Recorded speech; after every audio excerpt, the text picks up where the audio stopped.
Education টিকে আছাম চেনেলৰ সকলোকে স্বাগতম জনাইছোঁ। আৰু বন্ধুসকল, যিহেতু মই ইয়াৰ আগত ভিডিঅ' এটা বনাইছিলোঁ যে এই মাৰ্চ মাহত আমাৰ বিভিন্ন ট্ৰেন্সফাৰখিনিৰো কাম মানে ট্ৰেন্সফাৰ যিখিনি পেণ্ডিং আছে এইখিনিৰ অৰ্ডাৰ ওলাই যাব, মিউচুৱেল ট্ৰেন্সফাৰ হওক বা ছিংগল ট্ৰেন্সফাৰ হওক। আৰু ৰেচনেলাইজেশ্যনৰ কথাটো কৈছিলোঁ আৰু ইয়াতে আপোনালোকৰ অৰ্ডাৰ কামৰূপ জিলাৰ এখন ৰেচনেলাইজেশ্যনৰ অৰ্ডাৰ আহিছে। আৰু ইয়াতে আপোনালোকৰ কামৰূপ ডিষ্ট্ৰিক্টৰ ৰেচনেলাইজেশ্যন ইয়াতে আপোনালোকৰ দেখিছে যে স্কুলৰ নেম, আগৰ স্কুলখন নেম, লগতে ট্ৰেন্সফাৰটো কলৈ গৈছে এনেকুৱাকৈ লিষ্ট ওলাইছে। গতিকে ডিষ্ট্ৰিক্টত এই কামৰূপ ডিষ্ট্ৰিক্টৰ এইখন ৰেচনেলাইজেশ্যন LP আৰু UPৰ ক্ষেত্ৰত। আৰু ইয়াতে আপোনালোকৰ এনেকুৱাকৈ গোটেইকেইখন ডিষ্ট্ৰিক্টৰে ওলাব। ধুবুৰী ডিষ্ট্ৰিক্টৰে ওলাইছিলে চাগে।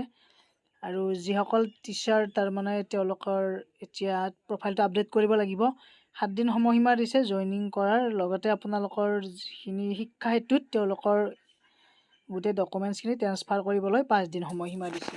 এইটো দেখিছে আপোনালোকে 5 days আৰু 7 daysটো হৈছে জইনিং।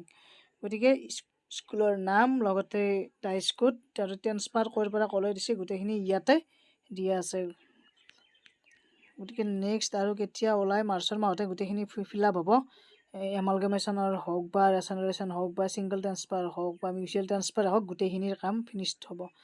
গতিকে ভিডিঅ'টো এইখিনি আছে, সকলোৱে চেক কৰিব। আৰু ইয়াতে আপোনালোকৰ এটা কথা উল্লেখ কৰিছে যে the district elementary education officer Kamrup for information on necessary action and requested to submit the complain report. ইয়াতে শিক্ষা হেতুৰ কথাটো কৈছে, আপডেট শিক্ষা হেতুত কৰিব লাগিব। HRMS পৰ্টেল যিটো আছে তাতো কৰিব লাগিব উইথাউট ফেইল, কোনো ধৰণৰ তাৰমানে শুদ্ধকৈ কৰিব লাগিব গোটেইখিনি। আৰু কামৰূপ ডিষ্ট্ৰিক্টৰ ট্ৰেজাৰীৰ officer Amingaon, Rangia, Sualkuchi, Baihata Chariali for information and necessary action. গতিকে ইয়াতে আপোনালোকৰ বিভিন্ন ধৰণৰ অফিচবোৰ আছে যিহেতু। লগতে এইখিনি আছিল মেইন ৰেচনেলাইজেশ্যন অৰ্ডাৰ ওলাল। বাকী আপোনালোকে 7 দিনৰ ভিতৰত তাত শ্বিফ্ট হ'ব লাগিব। গতিকে এইখিনি আছিল। ধন্যবাদ সকলোকে। চেনেলটো ছাবস্ক্ৰাইব কৰি ৰাখক, বেল আইকনটো প্ৰেছ কৰি ৰাখিব। বিভিন্ন আপডেট দি থাকিম। ধন্যবাদ, থেংক ইউ।